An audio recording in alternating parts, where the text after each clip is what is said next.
Hermanos, muy buenas noches. Bienvenidos a una sesión más de nuestro curso Los Profetas de Israel. Y continuamos hoy jueves con el profeta Jeremías. Va a ser la tercera sesión que le dediquemos. Pero antes de comenzar, hagámoslo como acostumbramos, con una oración inicial. Va a estar a cargo de nuestra hermana Cuchi. Adelante, Cuchi. Gracias. En el nombre del Padre, del Hijo y del Espíritu Santo. Amén. Gracias te doy, Padre, por permitirnos estar reunidos hoy, jueves, para aprender más de este santo profeta Jeremías.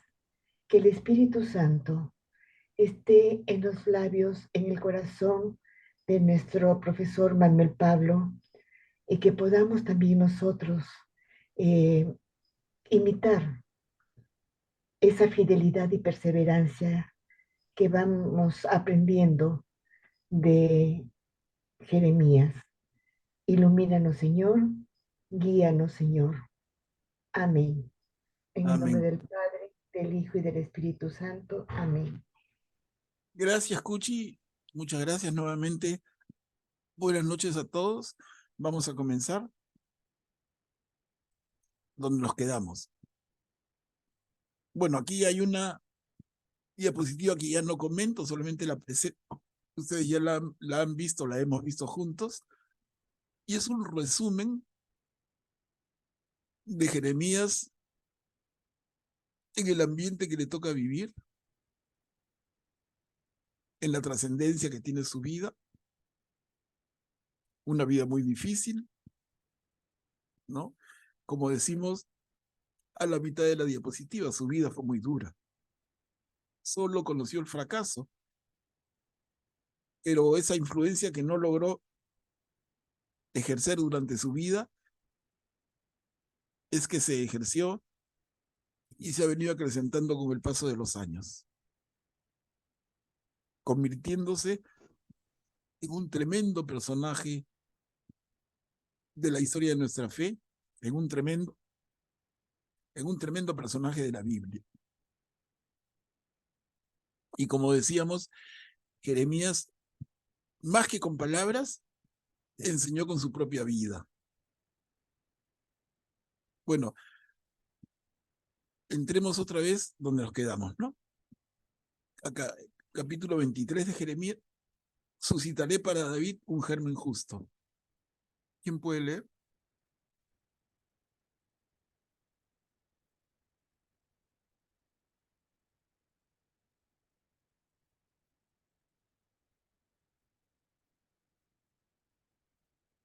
Yo leo. Gracias, Karim. Llegarán los días, oráculo del Señor, en que suscitaré para David un germen justo. Él reinará como rey y será prudente. Practicará la justicia y el derecho en el país. En sus días, Judá estará a salvo e Israel habitará seguro. Y se lo llamará con este nombre: El Señor es nuestra justicia. Por eso llegarán los días, oráculo del Señor, en que ya no se dirá: por la vida del Señor, que hizo subir a los israelitas del país de Egipto, sino más bien: por la vida del Señor, que hizo subir a los descendientes de la casa de Israel, y los hizo llegar del país del norte y de todos los países a donde los había expulsado, para que habiten en su propio suelo. Gracias, Karim. Comentarios, hermanos, miren, empezando, suscitaré para David un germen justo. Otra vez la figura de David, ¿no? El gran tronco. Realmente el tronco de nuestra fe es Abraham, pero David está en el camino, se le recuerda siempre como el gran rey. Hoy los profetas van a recordar el reinado de David. Y en ese sentido está la profecía de que de la casa de David vendrá el Mesías. Acá no usa el término Mesías, Jeremías, pero está claro, ¿no? De la casa de David suscitaré alguien que reinará como rey y será prudente, y todo lo que leemos ahí, ¿no? En sus días, Judá estará a salvo, Israel habitará seguro. Se lo llamará el Señor es nuestra justicia. Y el segundo párrafo, miren qué interesante. Por la vida del Señor que hizo subir a los israelitas de Egipto, no se dirá ya eso, sino por la vida del Señor que hizo subir a los descendientes de la casa de Israel, los hizo llegar del país del norte. Y uno dice, ¿cuál es el país del norte? Porque la historia de los israelitas viniendo desde Egipto es archiconocida, ¿no? Y es el Éxodo. ¿De acuerdo? Guiados por Moisés, cruzan el desierto, son 40 años, que no tenía que haber tomado para nada ni siquiera un año. El cruce del desierto para el pueblo guiado por Moisés pudo haber sido unos cuantos meses, pero dura 40 años. Y recuerden, el gran mensaje es que en esos 40 años va a haber una purificación. El Señor le dice a Moisés, ninguno de tu generación entrará a la tierra que les he prometido, ¿no? Vamos a limpiarlos. Y efectivamente todos fallecen y los que entran a la tierra prometida guiados por Josué es la siguiente generación. Acá dice Jeremías, no se dirá ya eso, sino que los descendientes de la casa de Israel y los hizo llegar del país del norte. ¿Y los países del norte quiénes son? Lo estamos viendo, ¿no?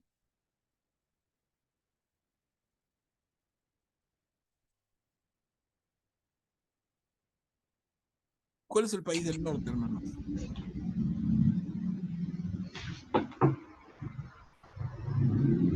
¿Cuál es el país del norte? ¿Estados Unidos, México?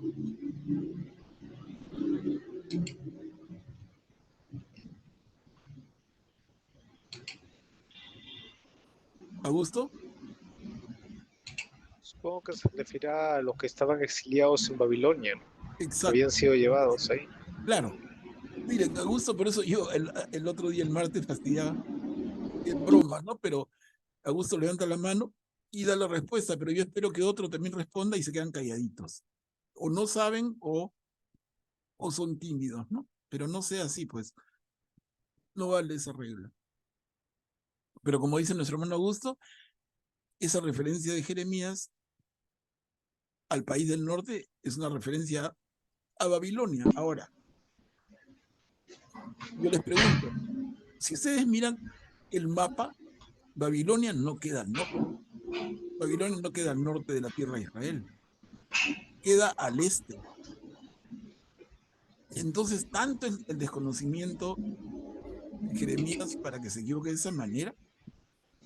Por decir, si nosotros tomamos como referencia Perú, yo les digo, ¿Brasil queda al norte o al este? Y definitivamente queda al este. ¿Cómo podríamos decir que Brasil queda al norte? ¿Quién podría referirse así? Entonces yo les pregunto, por favor, alguien que me conteste para todos, ¿no? ¿Por qué hacen esta referencia al país del norte cuando Babilonia queda al este?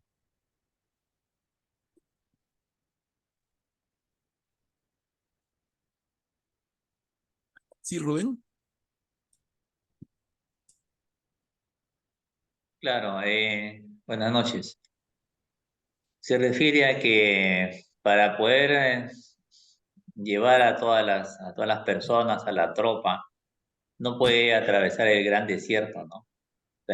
Siempre tienen que ir por un camino donde hay ríos, donde hay valle, y la llegada desde Babilonia tiene que ir por todo el Éufrates y llegar a la parte norte de Israel y por ahí bajar y conquistarlo. No puede Exacto, pasar por el desierto, es exacto. imposible.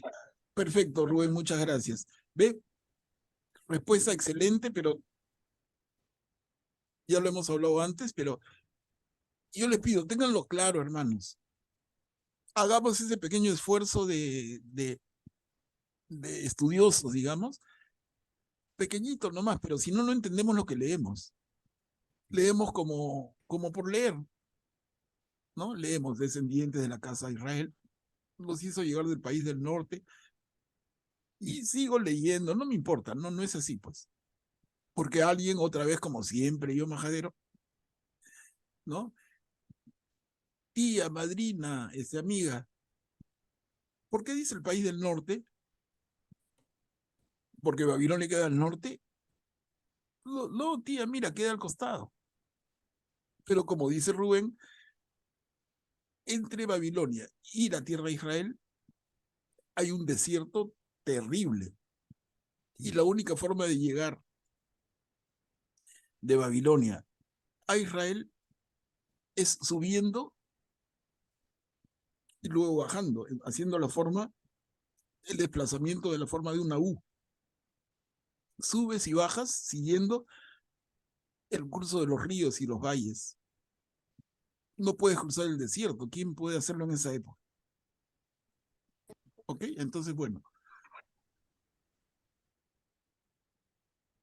sirve para la ubicación siempre geográfica, histórica, pero un poquito más.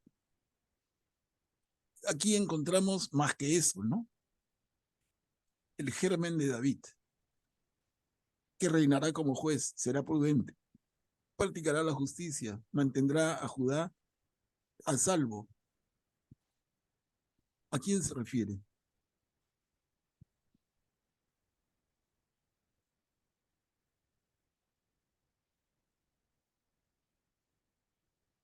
Aquí puede haber dos niveles de respuesta. Y no es que una esté mal o la otra esté mal, sino hay dos. Uno es en la realidad inmediata del profeta. ¿Qué cosa ve y a quién ve? Y dos es en la mirada de nosotros cristianos, a la luz del acontecimiento Jesucristo. Queda claro. O sea, el profeta se puede estar pensando en su cabeza en alguien, pero para nosotros es Jesús, claramente. ¿Y Jesús es germen de David? Sí. Jesús viene del linaje de David. Y lo que dice luego se le aplica perfectamente. Reina como rey, será prudente, practicará la justicia, el derecho en el país. Ahora, cuando dice Judá estará a salvo, Israel habitará seguro, alguien podría decir, eso no se cumple.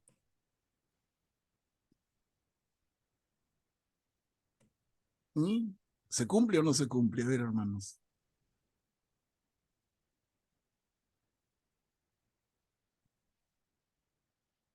En los días de este rey, Judá Buenas estará a noches. salvo, Israel habitará seguro. ¿Sí, Diana? ¿Cómo está? Buenas noches. Em, Quizás está hablando de sequías, ¿no? Porque en ese tiempo estaba por un tiempo a salvo, ¿no? Tributaban a Siria, pero después ya se rompe la alianza, ¿no? Abuela, aquí está el modelo de los zapatos que quiero que me hagas. Toma. Ya, no, ponlo más allá. ¿Ves? Me lo sé de memoria. ¿Segura? Sí. Del mismo. Un ratito. A ver, ahí está. Y aquí contiene el micrófono. A ver, ¿qué dicen de lo que dice nuestra hermana? Diana ha comentado. ¿Qué dicen ustedes? ¿Ese Ezequías el personaje? Ya no. Estamos un siglo después, ¿no? Porque aquí estamos con Jeremías. Y Jeremías vive un siglo después de Isaías. Pero igual, podríamos buscar, haciendo un poquito de búsqueda histórica, a quién se puede estar refiriendo Jeremías, pero no es lo importante ahorita. Lo importante es en nuestra mirada desde Jesús, y como cristianos, nosotros vemos en ese germen de David a Jesús. Y acá hay una profecía de Jeremías. Pero les digo, se cumple esa profecía cuando dice en la tercera línea que estamos viendo: en sus días Judá estará a salvo, Israel habitará seguro. ¿Se cumple eso con Jesús?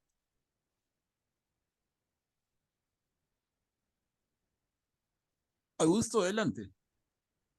No, al menos todavía no, de repente en su segunda venida, pero este es uno de los pasajes, sobre todo el retorno de todo Israel, o sea, el retorno de todos los judíos, del pueblo judío hacia Israel, es una de las características de por qué los judíos ahora, de lo que esperan los judíos como un Mesías, ¿no? De que todo Israel, todos los judíos retornen a Israel, de que Israel se libre de los opresores, ¿no? Esa es una de las características que creen ellos que debe pasar para un Mesías para ellos, ¿no? Pero entonces acá no se cumple lo de Jesús. Hasta, digamos, en su primera venida quizás no, pero digamos en su segunda venida, claro. No, pero acá se está hablando de una primera o segunda. Y yo les digo, piensen, ¿no? Es una profecía. ¿Se cumple o no se cumple?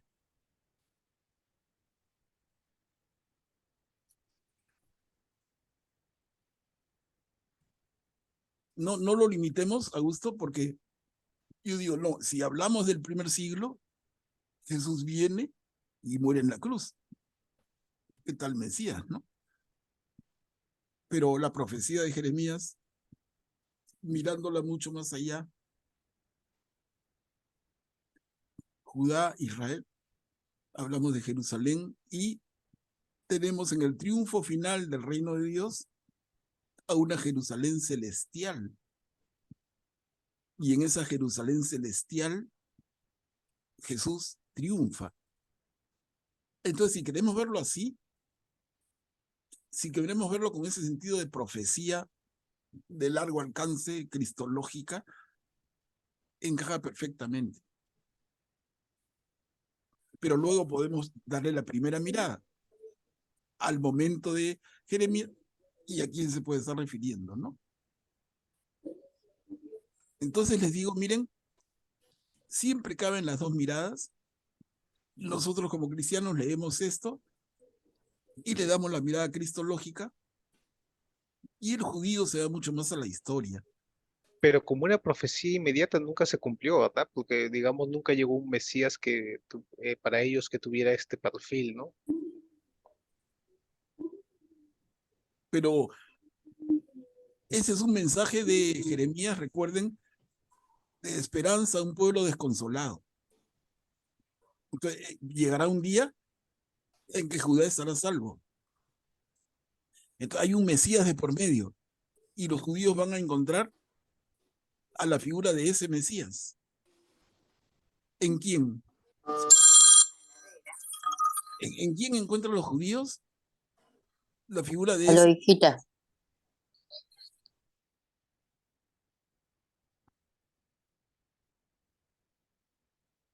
También lo hemos conversado, pero para que muevan su cerebro así un poco y no se les oxide, ¿no?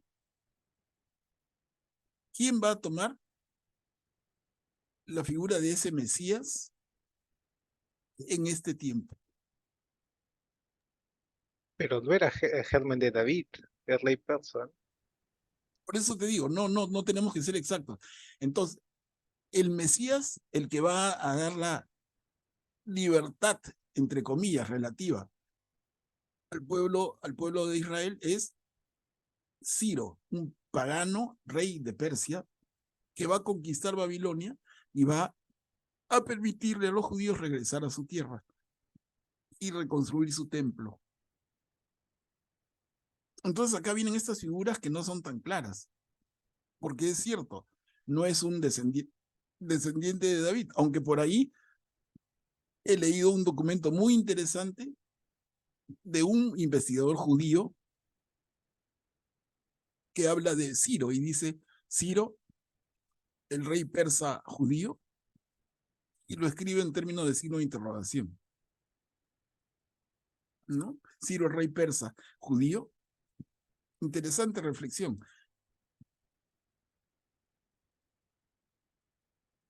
Pero les digo, miren para cuánto del texto. Ahora, definitivamente, en la línea de lo que estamos conociendo a Jeremías, en estas palabras de él, en esta profecía, hay un mensaje de tremenda esperanza a ese pueblo desconsolado. Y ha sufrido el golpe más duro de su historia. Y están desterrados en Babilonia, desesperanzados. Y aquí el papel de Jeremías es notable, ¿no? A ver, leamos otro poquito. Contra los falsos profetas.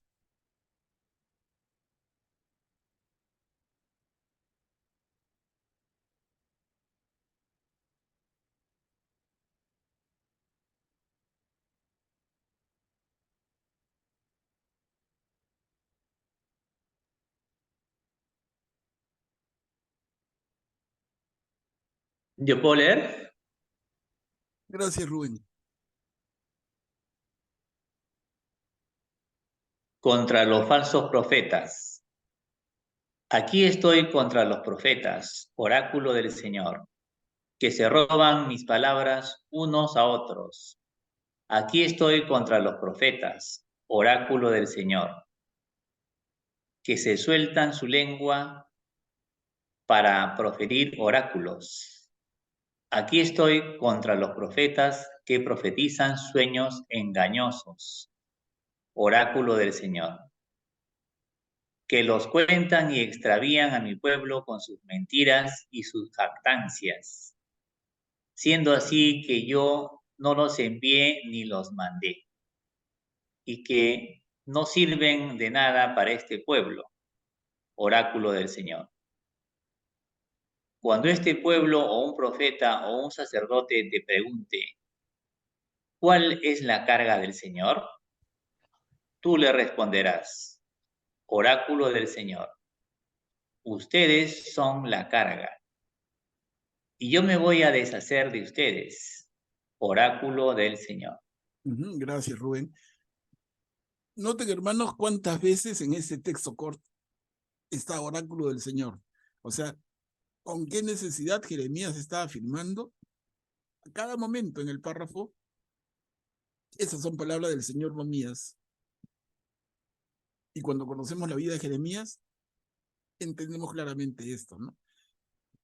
Él no habla por él mismo, él habla por el Señor. Como le dice desde el principio, yo pondré mis palabras en tu boca. Y él nos lo recuerda a cada momento.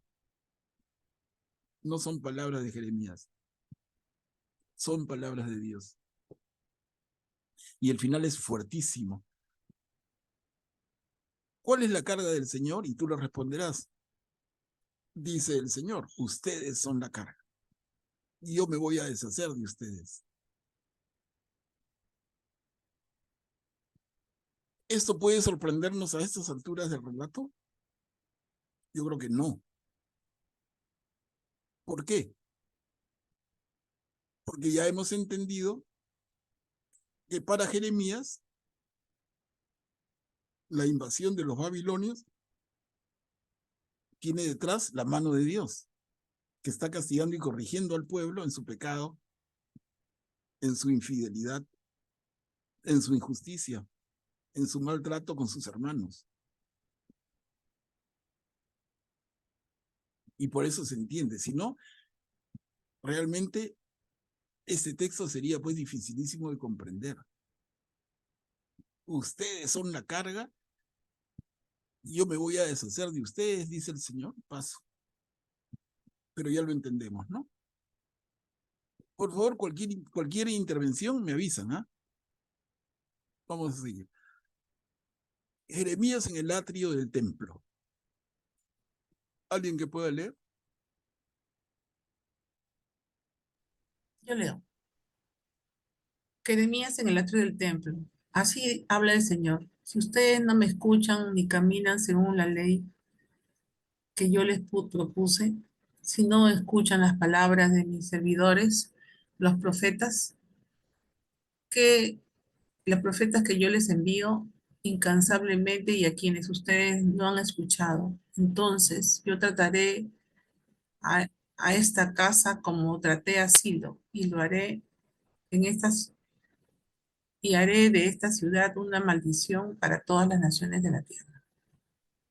Gracias, Rita. Aquí hay una frase de tremenda advertencia de Dios a través del profeta.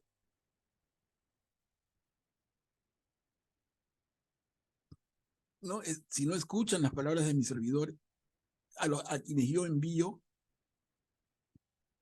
entonces yo los trataré como dice, ¿no? Es una advertencia nuevamente. Pero los gobernantes y el pueblo curtidos sobre cada advertencia persisten en su conducta errada. Y esto es importante finalmente, porque no es que el Señor esté juzgando nada más el pensamiento, está juzgando las acciones de su pueblo elegido. Está siendo absolutamente infiel al pacto inicial.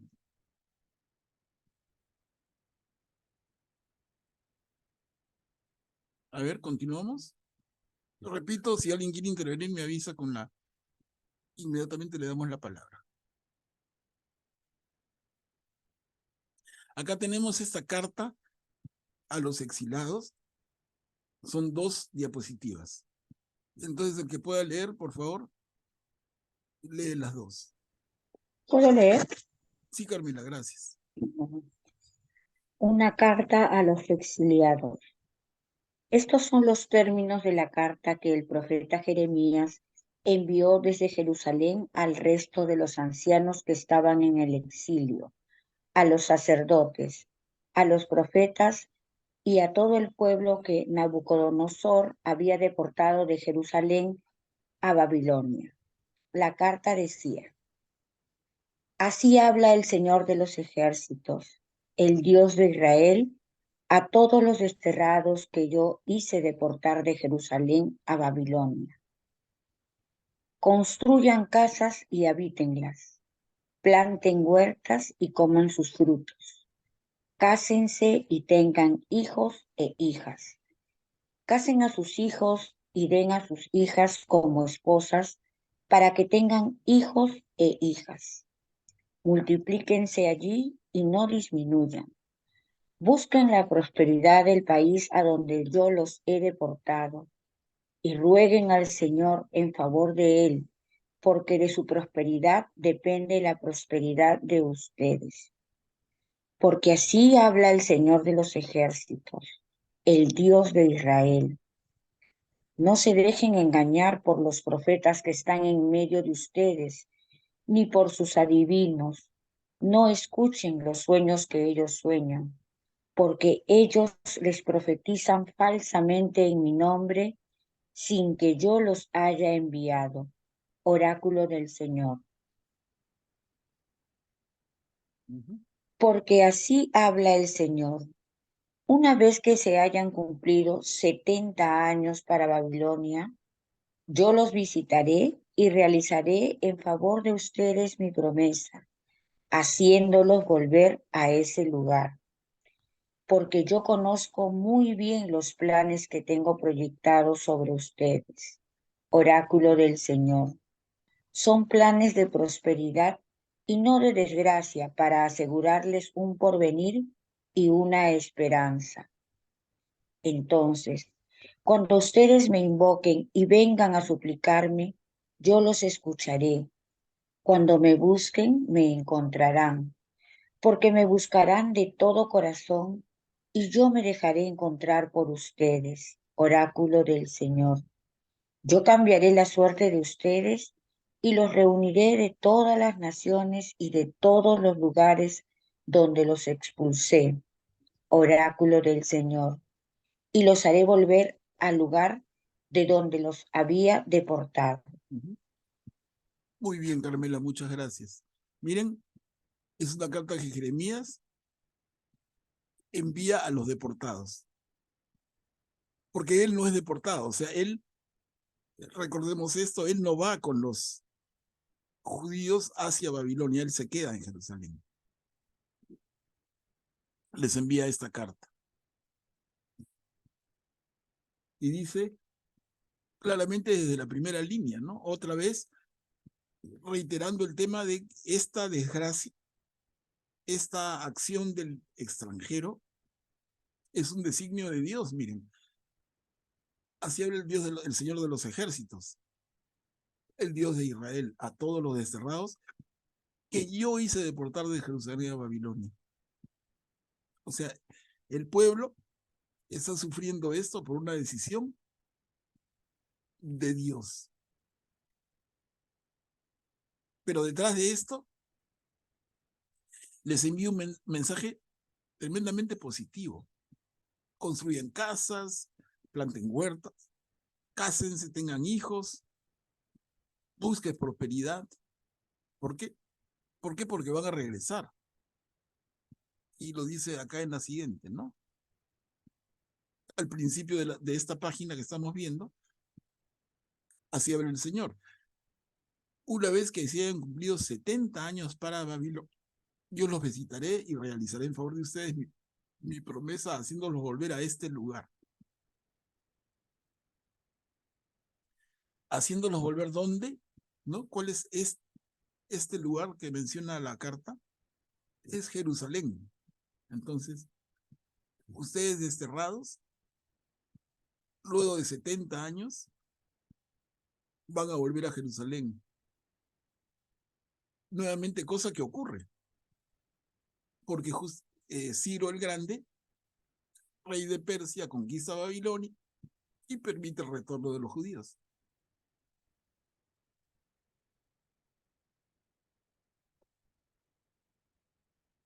Estamos. Miren, haciendo un símil, la comparación no es exacta, pero sirve. Los hebreos están cautivos en Egipto y viene el Mesías Moisés y los libera y los lleva a la tierra prometida. 40 años cruzando el desierto con todo lo que pasa. Ahora han pasado varios siglos y los judíos van a tener la oportunidad de un segundo éxodo. Ya no de Egipto a la tierra prometida, pero sí de Babilonia a la tierra prometida. Y no son 40 años, son 70. Entonces, los detalles son diferentes, pero el fondo es parecido. ¿Y qué se busca en esos 70 años de cautividad en Babilonia? ¿Qué busca Dios en su plan? Purificación. ¿No? Que estos caballeritos se arrepientan, se corrijan, se purifiquen.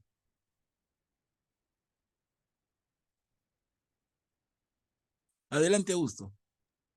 Es interesante cómo estas instrucciones que da el profeta Jeremías de que vayan a los pueblos y los hagan prosperar y ellos también se hagan prósperos, es una lección bien aprendida por el pueblo de Israel, ¿no? A lo largo de la historia.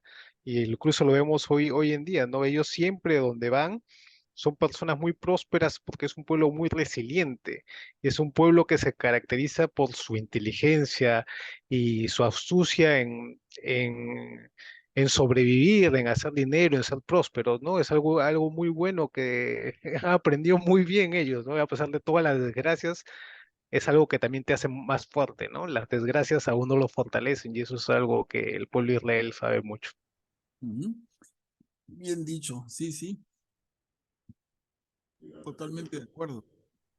Manuel Pablo, Sí, Diana, también, adelante. también me parece interesante que el propósito de Dios de mandarlos a Babilonia, porque tuvieron la suerte coyuntural, ¿no? de que el reino del sur no fue dividido, no fue mezclado, como lo fue los samaritanos, ¿no? El reino del norte, que los dividieron y pusieron a otra gente. En cambio, ellos se establecieron más en Babilonia, en la parte sur, y también los que eran más pobres se quedaron también en el mismo Jerusalén. Y para la unión después con Ciro, pudieron unirse, y además hay cosas que Babilonia ofrecía porque era mucho más una civilización, un imperio más próspero y también conocedor de la agricultura, ¿no? Por los jardines colgantes de Babilonia, y al saber de agricultura también sabrían de astronomía para saber cosechar, y también sabía mucho de matemática y también de hacer canales de regadío, cosa que quizás el pueblo judío no estaba acostumbrado, porque era también comía del trigo de que era silvestre y no cosechaba. Entonces, hay cosas que de Babilonia que fueron terribles, pero también que trajeron algo bueno, como la escritura también. Y Esdras, al final de todo, ve cómo la única forma de unir a los judíos que se quedaron en Babilonia, a los judíos que nacieron en Babilonia y quisieron regresar, la única forma de reconstruir todo y escribir el Antiguo Testamento, que antes era una tradición oral, era hacerlo en pergaminos y con tinta. Y eso no lo hacían antes, lo hacían más que todo con los documentos en arcilla y que los ponían al horno. Entonces, eso ha sido también la base para que empiecen a tener una unidad. Sobrevivió la identidad de los judíos gracias a esta suerte, ¿no? De que no fueron mezclados, y además fue la última conquista de los babilonios porque no pudieron diluir la identidad, porque ese era el propósito, ¿no? De conquistar, llevárselos y mezclarlos, ¿no? Así que Dios también hace cosas muy buenas de lo malo, ¿no? Claro, Diana, muy cierto lo que dice nuestra hermana Diana, ¿no? Es correcto totalmente. Lo único que se ha adelantado bastante porque la mayoría no hemos mencionado todavía algunos temas que además vienen después, vienen con el retoque, ¿no? Con Esdras. Pero efectivamente lo que dice Diana es correcto. Y lo vamos a ver dentro de poco y con el detalle para que todos lo comprendan. Incluso leyendo textos, porque el propio Esdras tiene un pequeño libro. Pero es totalmente cierto.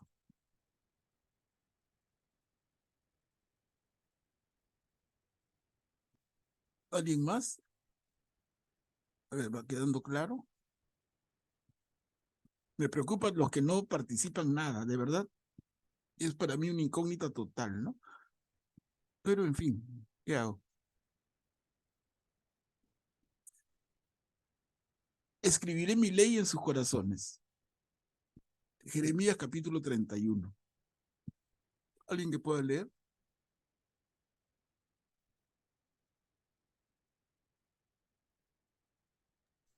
¿Puedo leer? Claro, Jonina, gracias. Escribiré mi ley en sus corazones. Llegarán los días, oráculo del Señor, en que estableceré una nueva alianza con la casa de Israel y la casa de Judá. No será como la alianza que establecí con sus padres el día en que los tomé de la mano para hacerlos salir del país de Egipto. Mi alianza que ellos rompieron, aunque yo era su dueño. Esta es la alianza que estableceré con la casa de Israel. Después de que aquellos días, oráculo del Señor, pondré mi ley dentro de ellos y la escribiré en sus corazones. Yo seré su Dios y ellos serán mi pueblo. Y ya no tendrán que enseñarse mutuamente, diciéndose el uno al otro, conozcan al Señor, porque todos me conocerán, del más pequeño al más grande, oráculo del Señor, porque yo habré perdonado su iniquidad y no me acordaré más de su pecado. Gracias, Juanina. Miren qué lindo texto. ¿Qué resaltamos? El Señor hablando y diciendo, yo establecí una alianza con ellos que ellos no han cumplido.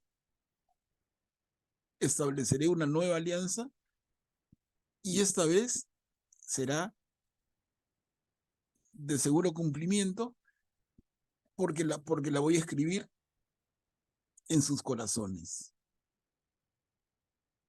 Es un poco el resumen que yo veo. Por ahí estamos, ¿no? Entonces, la primera alianza parte de Jesús, perdón, yo salto más, parte de Dios Padre en la alianza con David, con Abraham. Dios Padre y Abraham. Y esa alianza en la que Dios dice, yo seré su Dios, ustedes serán mi pueblo, se sella, lo hemos repetido varias veces. ¿Cómo se sella esa alianza? Se sella con una marca en el cuerpo, la circuncisión.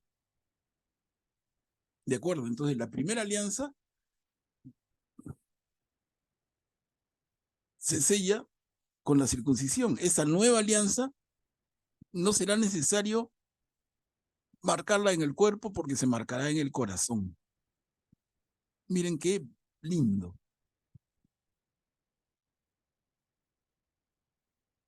Otra cosa es que si eso se cumple o no. Es otra cosa, ¿no? Porque estarán pensando, oye, pero si Jeremías es tan claro, entonces de Jeremías para acá, ¿ya quedó esto claro? No, no quedó claro. La gente siguió y el pueblo siguió fallando y haciendo tontería y media. Y tanto así que es que Dios se hace hombre, se encarna, tenemos a Jesús, su sacrificio, porque esta alianza no funcionaba, pero ya hay un anticipo, un cambio. No, no me basta, dice Dios, no me basta que ustedes me digan que van a cumplir la alianza porque marcan su cuerpo. No, yo quiero que marquen su corazón. Qué parecido a Jesús, ¿no?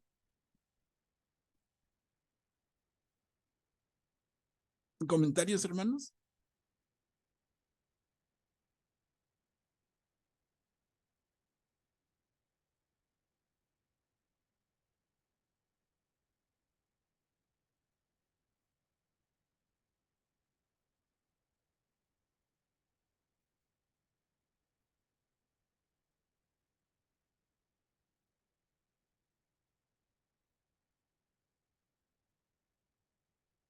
¿Nadie? Bueno, seguimos, qué pena. ¿Cuchi? Sí, por favor. Es realmente hermoso, es maravilloso ese amor, esa misericordia que nuestro Padre ha demostrado, demuestra, bueno, pero hablando de la historia de Israel, la paciencia infinita, el amor tan grande para con todos ellos, una y otra vez perdonando y renovando alianza con el pueblo elegido. Eh, para mí es muy conmovedor, muy fuerte esa fidelidad de Dios Padre hacia sus hijos que nos llega hasta el día de hoy. Gracias. Gracias, Cuchi. Lindas palabras. Y eso mismo que dice Cuchi continúa, ¿no? Porque miren, es uno y otro intento de Dios Padre para que reaccionemos. ¿Y cuál es su último gran intento? El culmen. Ok, ¿no entienden con los profetas? Entonces mando a mi hijo, Claro. Jesús. Maltratan a mis profetas, les dan la espalda, mando a mi hijo. ¿Y qué pasa con su hijo? Lo maltratan y le dan la espalda. Miren, pueblo necio, ¿no?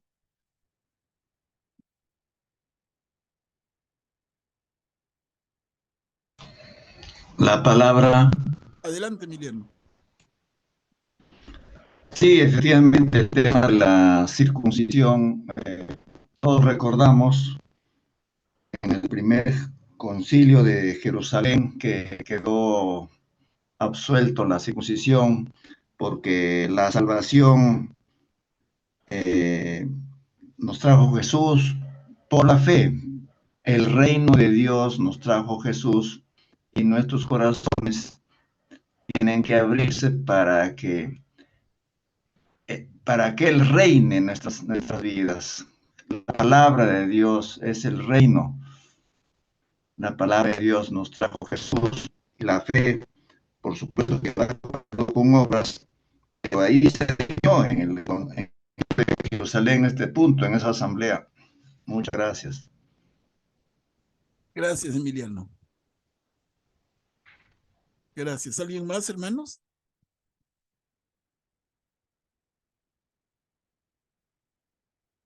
Voy a poner un cable un segundo.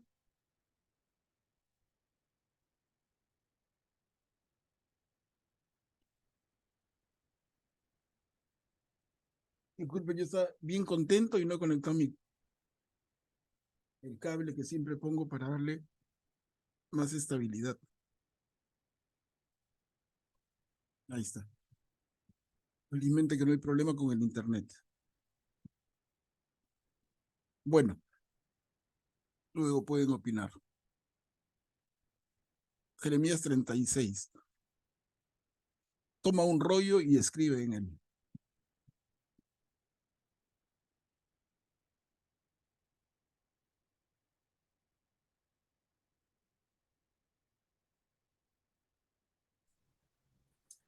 Yo leo. El cuarto de Joaquín, toma un rollo y escribe en él. El cuarto año de Joaquín, hijo de Josías, rey de Judá, llegó a Jeremías esta palabra de parte del Señor. Toma un rollo y escribe en él todas las palabras que yo he dicho acerca de Israel, de Judá y de todas las naciones. Desde que comencé a hablarte en tiempo de Josías hasta el día de hoy.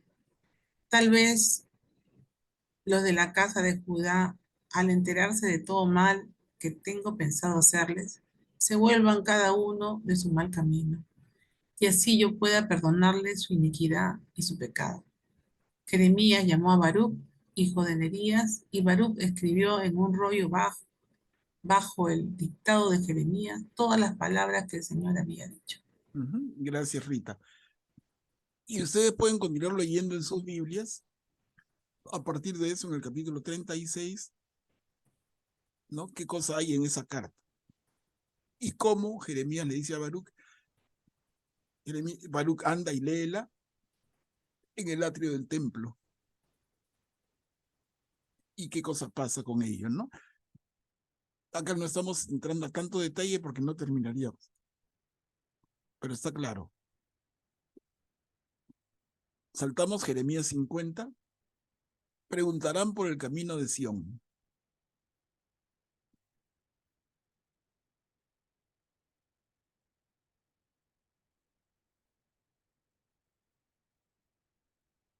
Palabra que el Señor dirigió a Babilonia, al país de los caldeos, por medio del profeta Jeremías.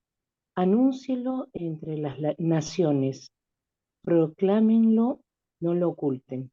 Digan, Bel se ha cubierto de vergüenza, Marduk ha sido destrozado, sus estatuas han sido humilladas, están destrozados sus ídolos, porque del norte sube una nación contra ella. Dejará su tierra devastada y no habrá más habitantes. Tanto los hombres como los animales han emigrado, se han ido. En aquellos días y en aquel tiempo, oráculo del Señor, vendrán los niños de Israel, los hijos de Israel, junto con los hijos de Judá. Irán llorando mientras caminan y buscarán al Señor, su Dios. Preguntarán por el camino de Sión con el rostro vuelto hacia ella. Vengan, unámonos al Señor en una alianza eterna, inolvidable. Gracias, Mari Carmen. Miren, acá hay palabras tan reconfortantes, llenas de esperanza. Hay un giro en el tono, ¿no?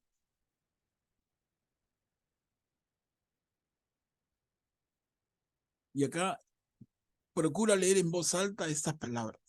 Jeremías 51.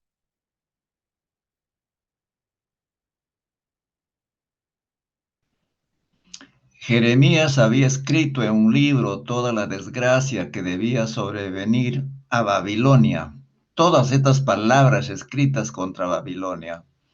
Y Jeremías dijo a Seraías: cuando llegues a Babilonia, procura leer en voz alta todas estas palabras. Luego dirás: Señor, tú has dicho de este lugar que sería destruido, de manera que no quedaría en él ningún habitante, ni hombre ni animal, sino que sería una desolación perpetua. Y cuando hayas acabado de leer este libro, lo atarás a una piedra y lo arrojarás en medio del Eufrates. Entonces dirás: de esta manera se hundirá Babilonia y no se levantará nunca, nunca más la desgracia que yo haré venir sobre ella. Aquí concluyen las palabras de Jeremías. Gracias, Emiliano. Miren esto. Cuando hayas acabado de leer este libro, lo atarás a una piedra y lo arrojarás en medio del Éufrates, que es el río, enorme río de Babilonia, junto con el Tigris. De esta manera se hundirá Babilonia y no se levantará nunca más de la desgracia. Y eso va a pasar en manos de los persas, ¿no? Bueno, Babilonia, ¿quién es ahora? Lo hemos conversado bastante. En el mundo actual, no exactamente, pero gran parte de lo que era Babilonia es hoy día Irak. Irak con K.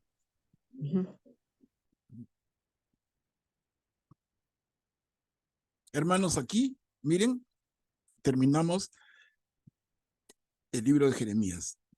Con esta lectura anterior, aquí concluyen las palabras de Jeremías. O sea, Jeremías finalmente dice: el Señor ha usado a Babilonia como instrumento para corregir a su pueblo, y luego Babilonia misma será castigada, ¿no? Es la mirada del profeta. Queda bien clara. Yo quiero regresar, porque nos quedan unos minutos, acá, al resumen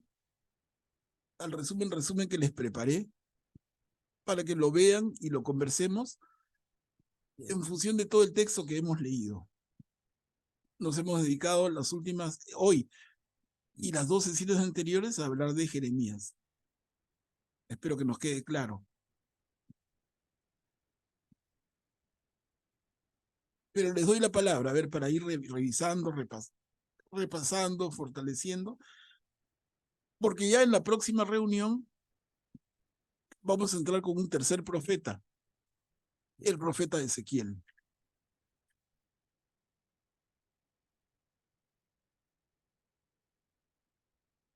alguien que quiera darnos un alcance, un comentario, una reflexión, lo que quieran.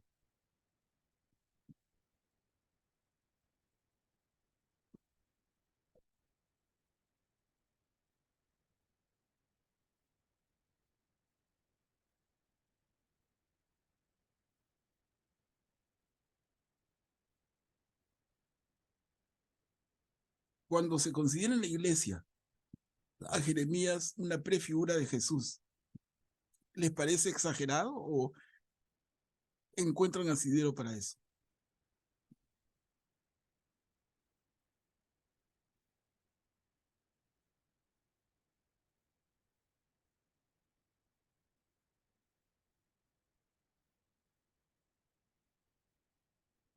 ¿Augusto? Bueno, es bastante acertado, dado que proclama, en el caso de Jeremías, proclama las palabras de Dios y digamos, en el caso de Jesús, es el verbo encarnado, ¿no? Entonces es la palabra de Dios. Y ambos sufren, proclaman la verdad y el mundo que está en tinieblas no quiere ver la luz, no quiere escuchar la verdad y digamos, los maltratan, ¿no? Y, pero proclaman también una gran esperanza y eso también lo que proclama Jesucristo. Entonces es bastante parecido. Gracias, Augusto. ¿Algún comentario más, hermanos? Sí, sobre todo, por ejemplo, en la cuarta viñeta en la que dice, su vida fue muy dura, ¿no? Solo conoció el fracaso, pero la influencia que logró ejercer durante su vida se acrecentó durante o sea, después de su muerte. Eso también es digamos, una similitud con Jesús. Y en la parte también que dice, él enseñó más con su vida que con sus palabras, bueno, ahí creo que Jesús fue tanto palabra como hechos, las dos cosas en su máxima expresión. Pero sin duda, la parte que a Jesús le importaba bastante, más que todo no es lo exterior, sino lo interior, ¿no? O sea, no solamente es cumplir la ley, como decía, sino darle plenitud. Y creo que ahí la plenitud se cumplió, ¿no? Entonces, en ese caso creo que Jeremías también buscaba o esperaba eso, ¿no? Bien, Karina, excelente, gracias. Estaba también Cuchi, adelante. Gracias. Jeremías es llamado por Dios siendo un jovencito, como bien ya lo hemos visto. Y su sufrimiento, los castigos, las persecuciones y todo lo que le hicieron, eh, él no retrocedió. Fue siempre dar un profeta, hacer lo que Dios le pedía que hiciera. Y no le hacían caso, lógicamente, pero me sorprende esa fidelidad tan grande a la misión a la que Dios Padre le llamó y que cumplió fielmente.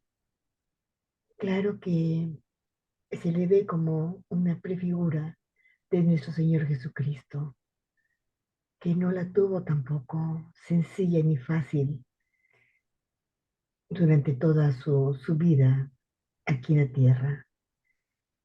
Y lo único, tanto Jeremías, era que el pueblo volviera a ser fiel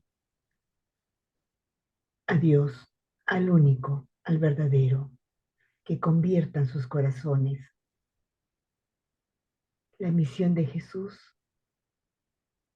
convertir los corazones. Y claro, la principal, la salvación de los hombres. Bien, Cuchi, muchas gracias. Sí, muchas gracias. Bien clarito. ¿Alguien más, hermanos, que quiera reflexionar? ¿Puedo, Manuel Pablo? Claro, Diana. Sí, con relación a esta prefigura que es muy bonita, porque lo que el profeta Jeremías ha tenido que vivir es contemplar este fracaso, ¿no? Sistemático de toda su vida y toda su actividad, ¿no? Pero incluso él exclamó que maldito el día en que nací, ¿no? Sí. Porque salí del vientre para pasar trabajos y penas y acabar mis días derrotado. Pero en realidad el fracaso para los hombres, porque ni siquiera él dijo de que no se vayan a Egipto al final de sus días, y lo llevaron, o sea, hizo lo que no quería hacer, pero sí obedeció a Dios, fue fiel en eso. Y también el fracaso de Jesús se puede ver en la cruz, ¿no? Para el mundo puede ser, la cruz es un lenguaje que es locura para los del mundo, ¿no?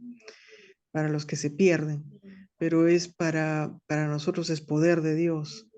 Y no hay gloria sin cruz, ¿no? Y es la renuncia del mundo. Y él renunció a toda su vida, a todo el mundo, para servir a Dios. Y eso también es una figura muy potente de lo que es el amor a Dios y a la obediencia y a su voluntad, ¿no? Y a lo que Jesús también predica, ¿no? El que se niegue a sí mismo y tome su cruz, ¿no? Se hace más humilde al amor de Jesús. Y así es la forma de seguirlo, ¿no? Ese es el camino, la obediencia, ¿no? Bien. Muchas gracias, Diana. Muy bien comentado, ¿no? A ver, hermanos. ¿Alguien más que quiera compartir? Y de repente ampliamos la reflexión, porque ya hemos visto este tercer profeta que vemos. 1, Elías; 2, Isaías; 3, Jeremías. A esas alturas podríamos ya ir estableciendo algunas relaciones. No sé, sugiero, a ver. Elías, Isaías, Jeremías.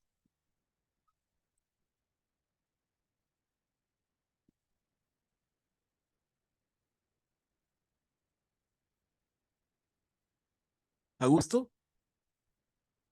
Sí, hay un pasaje de Jeremías que alguna vez lo he escuchado y que puede causar confusión porque es en Jeremías capítulo 44, versículos 16 al 17. Dice, en esto en que nos has dicho el nombre de Yahvé, no te hacemos caso, sino que cumpliremos precisamente cuanto tenemos prometido, que es quemar incienso a la Reina de los cielos y hacerle libaciones como venimos haciendo nosotros y nuestros padres, nuestros reyes y nuestros jefes en las ciudades de Judá y en las calles de Jerusalén. Bueno, en fin, continúa. Eh, pero se refiere, esta Reina de los cielos, yo varias veces la he escuchado no, aquí se está refiriendo, ya ven, a la Virgen María, ¿no? Jeremías en esos tiempos pues no tenía ni idea de la Virgen María. Y lo que se estaba refiriendo muy probablemente era la esposa de Baal, ¿no? Que estaban dándole culto, quemando incienso, y le llamaban en ese entonces reina de los cielos. Puede ser la esposa de Baal, había otras incluso diosas paganas, ¿no? Que As Asherah, la esposa de él, Astoresh, que era la esposa Sí, de Baal, y otras, ¿no? Pero es un pasaje que podría causar confusión si no se tiene en cuenta el contexto, ¿no? En el que claro, está. claro. Buen punto. Buen punto, hermanos, porque en la vida de estos profetas, de Isaías y de Jeremías, el pueblo de Israel cometía abominaciones. ¿Y qué entendemos por abominaciones? Es una palabra horrible, ¿no? Pero, ¿qué entender por abominaciones? Alguien diría, es rendirle culto a un falso Dios. Y es un sí, Sí, pero más que eso. Porque ¿cómo se rinde culto a un falso Dios de manera que se llame eso una abominación? ¿Alguien tiene una idea? Mataban a sus hijos, los mandaban al Moloch, por ejemplo, ponían a sus primeros hijos y los quemaban. Y también prácticas sexuales, ¿no? Con prostitución sagrada. Claro, pero sí, Diana, perfecto. La abominación más terrible y que el pueblo conocía era el quemar niños vivos. Los echaban al fuego en sacrificio de los dioses paganos. Tenemos todavía algunas representaciones de la figura de un dios, ¿no? Con una boca abierta grande y adentro del dios es un espacio hueco, hay carbones y fuego. Entonces, por la boca del dios tiraban a la criaturita. Imagínense lo atroz. Y eso era un sacrificio, ¿no? Pero eso se practicaba en pueblos paganos, sí, pero también en el reino de Israel, también. Lo que pasa es que nosotros, digamos, como que no somos tan terribles de estar puntualizando, pero si leemos con calma, encontramos varios momentos, el término abominación, si se detienen, busquen a ver a qué se refiere. Y es esto, hermanos, sacrificio de niños. Terrible. Y repito, eso pasaba en pueblos paganos, no, también en el pueblo elegido.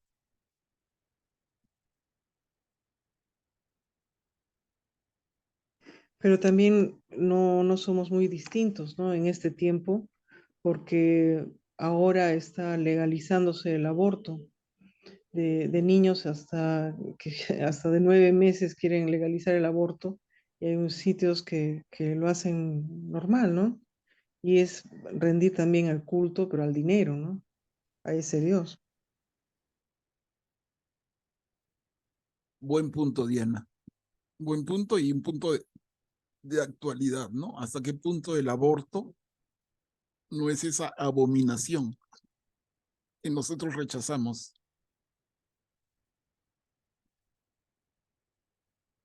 Miren, temas para pensar profundamente.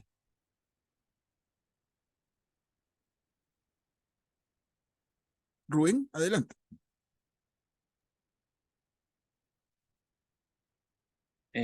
Bueno, también pues algunos grupos sicarios, algunos grupos del Salvador, de los Maras, para ingresar a estos grupos, también ofrecen a su propio padre, ¿no? Matar a su padre para poder ingresar a estos grupos y pues inclusive cuando matan a su padre,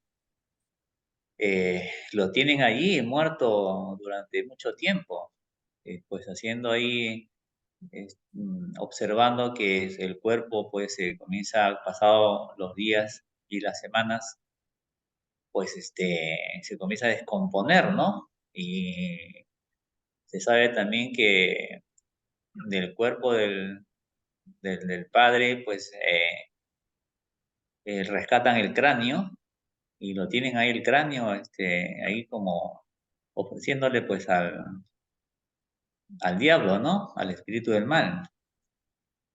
Eh, También he sabido que hay grupos de sicarios de Venezuela, pues que tienen esas prácticas también, ¿no?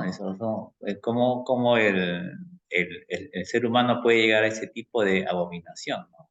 Una cosa que no se puede creer entre nuestra comunidad, pero que eso existe, ¿no? Que existe y que ofrecen culto al demonio, ¿no? Que el mal está ahí, existe. Ujú. Uh -huh.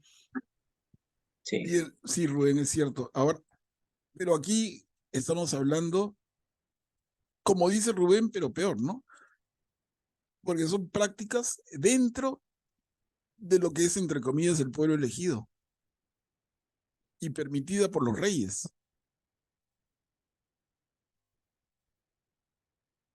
Eso lo hace tanto más grave. Entonces, ese fastidio del Señor, que llega a nivel tan extremo, como decir, voy a usar el brazo de Babilonia para castigar. Bueno, ahí se entiende más, ¿no? Miren la vida y las prácticas.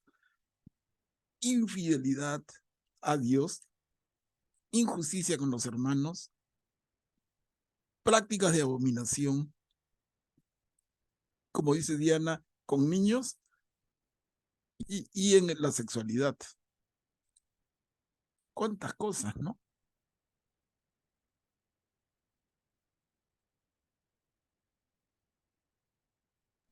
Curiosamente, los persas, Ciro, sí, ellos no tenían una deidad, bueno, solo tenían una deidad que era Juramazda, que no era representada con imágenes, o sea, le tenían una adoración espiritual. Entonces, cuando los judíos les dijeron que podían regresar a reconstruir su templo, solamente les dijeron que podían hacerse un templo en donde esté representada su deidad, pero como su deidad no se era representada y era similar al, al Dios nuestro, entonces no hubo tanto problema, ¿no? A diferencia que con los otros pueblos, ¿no? Es que el imperio persa era cada vez más civilizado, ¿no? No fue como el asirio que destruyó totalmente y hacía esto de cambiar a los pueblos para destruir la identidad también. Y Babilonia, también con Nabucodonosor, pues al destruir el templo y cambiar de un lado al otro, fueron también terribles.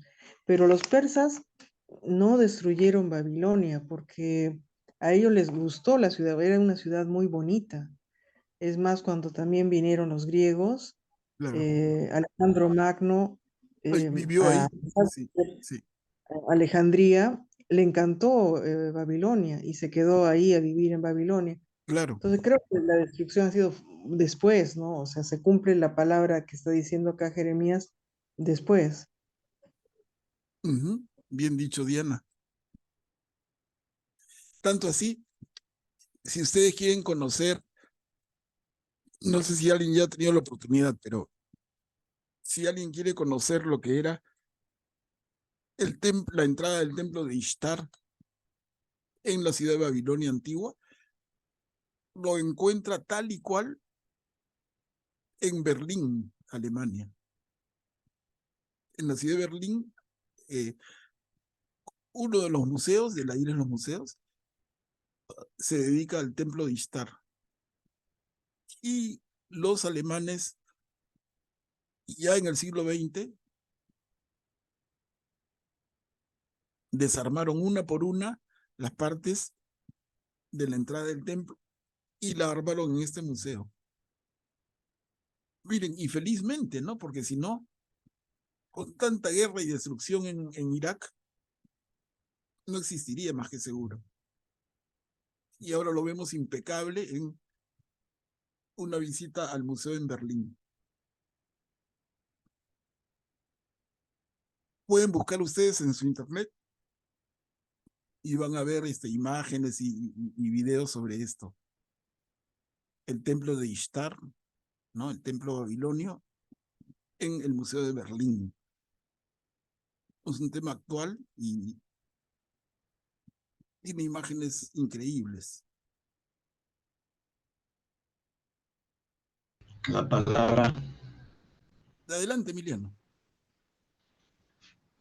Entre Jeremías y Juan el Bautista, también encuentro un llamado similar. Por ejemplo, Jeremías hace un llamado al arrepentimiento y que renuncien a la idolatría. Juan el Bautista anuncia la llegada de la salvación por el perdón de los pecados y hace un llamado a la conversión. Dice que renuncien y cambien su manera de vivir. Ahí más o menos hay una similitud. Bien, bien, Emiliano, correcto. ¿No? Emiliano nos habla de esa relación que él ve entre Jeremías y Juan el Bautista. Miren, ¿cuánto hay, hermanos? ¿Cuánto?